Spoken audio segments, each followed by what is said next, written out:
Você conhece qual valor a sua empresa deve vender para suprir os custos e as despesas do mês? Esse valor se chama ponto de equilíbrio.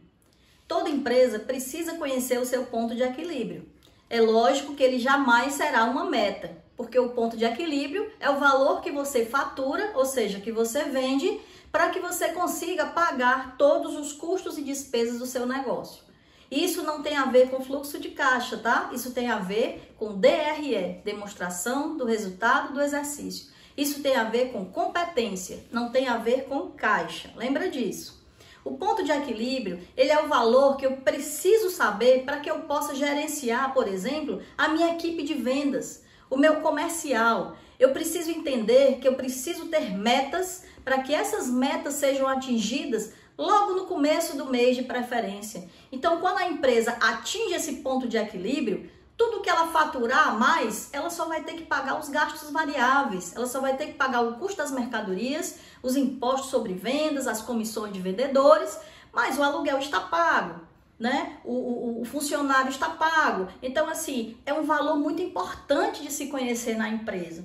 O ponto de equilíbrio, ele pode ser contábil, financeiro ou econômico. Nós temos 3 pontos de equilíbrio. O ponto de equilíbrio contábil é aquele que você fatura aquele determinado valor e que ali você consegue ter um resultado zero. Ou seja, a partir daquele valor, você passa a oferir lucros. Então, é muito importante se conhecer esse ponto de equilíbrio contábil. O ponto de equilíbrio financeiro é o valor que você tem que ter em caixa para pagar as contas do mês. Então, ele igualmente é importante. E o ponto de equilíbrio econômico é aquele que você deve vender, mais aquele que você deve ter um lucro específico que você deseja. Então, Daniela, eu desejo ter um lucro de 30 mil reais. Quanto eu devo vender para oferir esse lucro de 30 mil reais? Esse é o ponto de equilíbrio econômico.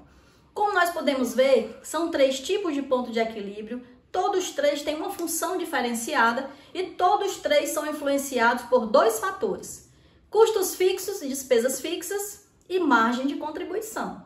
Então, se a minha empresa aumenta o custo fixo assustadoramente, eu terei um ponto de equilíbrio maior. Eu terei que vender mais para poder suprir os meus custos e as minhas despesas.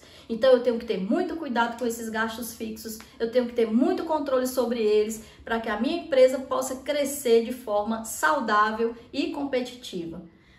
Um abraço para você, eu sou Daniele Porto, me segue!